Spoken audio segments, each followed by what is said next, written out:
الرجيم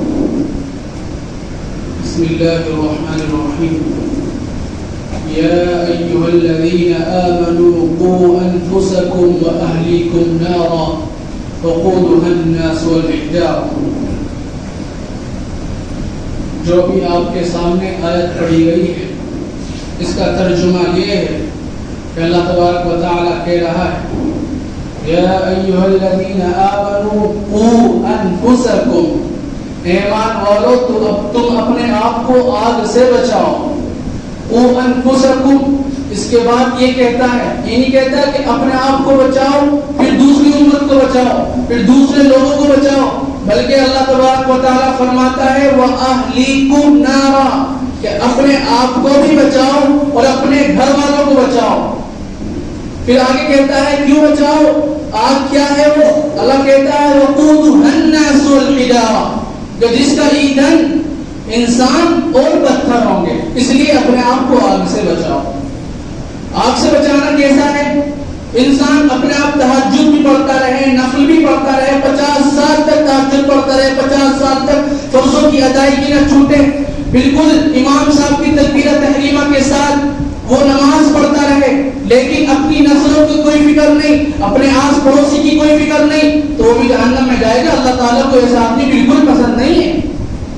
آپ لوگ جانتے ہیں کہ یہ جو دور گزر رہا ہے، یہ جو دور ہے یہ فتنوں کا دور ہے، اور اس دور میں نئے نئے فتنے پیدا ہو رہے ہیں. باطل طاقتیں اپنی طاقتوں کے ساتھ اس مسلمانوں کے خلاف سازشیں اور فتنے رچ رہے ہیں، اور اس فتنے میں سب سے بڑا فتنہ جو ہے وہ فتنہ ارتداد کا ہے، یعنی مسلمانوں کو اسلام سے پھیرنا، یعنی کہ مسلمانوں کو اسلام سے بالکل ہٹا دینا.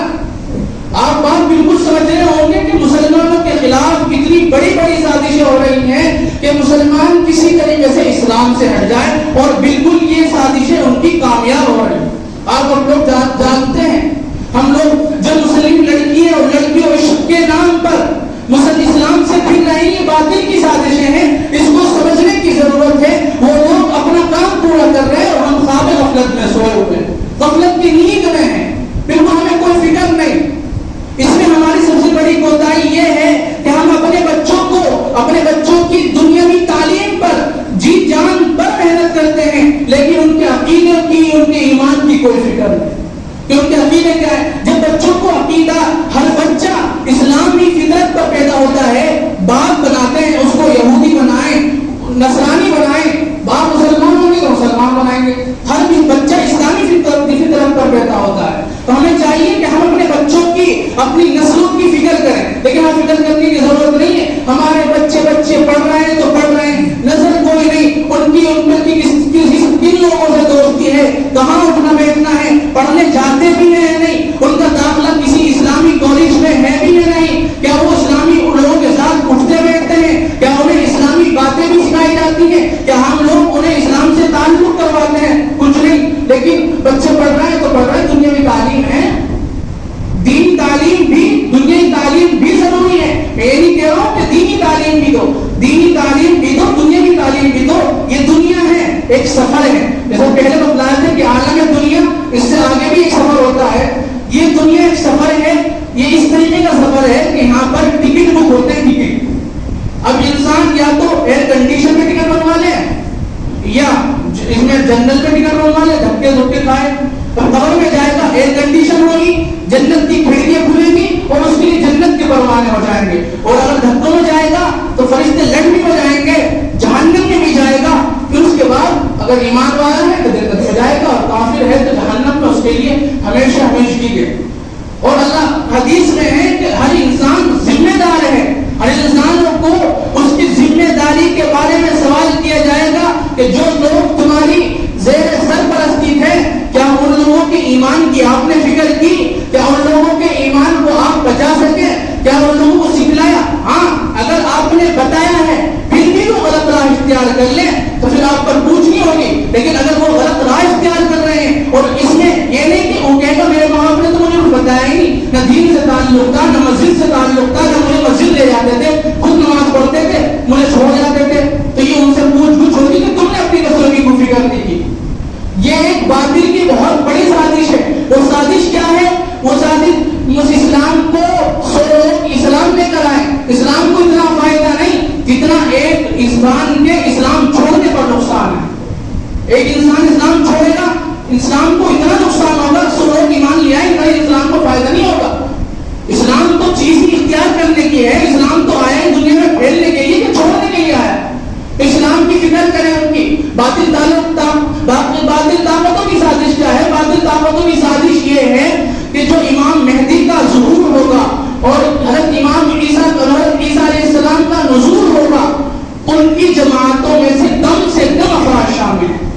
جب ایمان دل میں ایمانی قلتیں نہیں ہوں گی, جب دل میں ایمانی حمیت نہیں ہوگی, جب دل میں ایمانی طاقت نہیں ہوگی, تو انسان اپنے دشمنوں کو نہیں پہچان سکتا, بلکہ دشمنوں کی صفوں میں جا کر کھڑا ہو جائے. جب دجال دنیا میں آئے گا اور دجال زمین کو حکم دے گا, اخرج کنوزک, تمام کی چیزیں نکال دے, وہ سونا نکال دے گی, وہ چاندی نکال دے گی, وہ تمام چیزیں باہر نکال دے گی.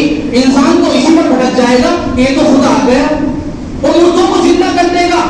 اللہ کے نبی فرماتے ہیں کہ جب دجال آ جائے تو تم دجال سے دور بھاگنا, اس کا تماشا نہ دیکھنا, کیونکہ جو لوگ اس کا تماشا دیکھیں گے وہ اس کی زد میں آئیں گے. اور ایمان والے بھی ہوں گے جو اپنے ایمان پر ناز کریں گے, پھر بھی اس کی زد میں آ جائیں گے, کیونکہ وہ اس کے اندر ایسی طاقت ہوگی تو مردوں کو زندہ کر دے گا, اور ہر چیز اس کے پاس دستیاب ہوگی, بھوک مری پھیلا دے گا, اور یہ کھیتوں کو ایک دم خشک کر دے گا, اور چوپایوں کے تھنوں میں دودھ خشک کر دے گا. اور اس کو کوئی سب لوگ ابھی آپ دیکھ لیں, کوئی ایک کسی سے بات ہو جائے اسی خدا ماننے لگتے ہیں. جب دجال آئے گا تو ہمارے ایمانوں کی طاقت تو آپ خود دیکھ سکتے ہیں کتنی طاقت ہے, اس کی زد میں آ جائیں گے. تو ان کی لوگوں کی سازش ہے کہ امام حضرت عیسیٰ اور امام مہدی جب آئے تو ان کی جماعت میں کم سے کم لوگ افراد شامل ہوں.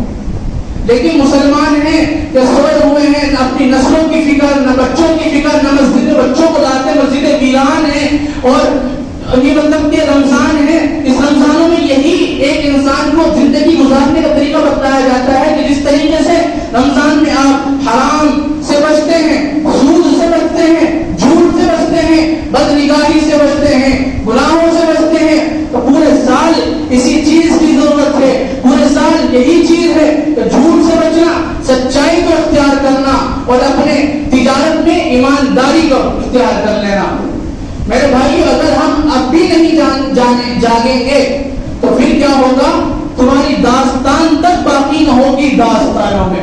یعنی کہ ایک بھی مسلمان کی داستان باقی نہیں ہوگی, سب نئے تناقض ہو جائیں گے. اور یہ تو چھٹائی کا وقت ہے. چھٹائی کا وقت یہ ہے کہ جو پکے ایمان والے ہیں وہ اسلام پر جمے رہیں گے, اور جو کچے ایمان والے ہیں وہ ایک تھپڑ میں جے شری رام بول دیں گے اور ان کے ساتھ لگ جائیں گے. اور یہی دور چل رہا ہے. اس دور میں ہماری بہت بڑی کمی ہے, ہمارے بچوں کی نہیں بلکہ ہماری, کیونکہ ہم انہیں اسلام سے روشناس کرواتے ہی نہیں ہیں, اسلام کے بارے میں بتلاتے نہیں ہیں, پھر اسلام کے بارے میں جانیں گے نہیں. جب علماء سے اس کے ساتھ اٹھنا بیٹھنا نہ ہوگا, جب اللہ والوں کے ساتھ ان کی صحبت نہ ہوگی, تو پھر وہ لوگ بھٹکے رہ جائیں گے اور آخرت میں گریوان پکڑ لیں گے.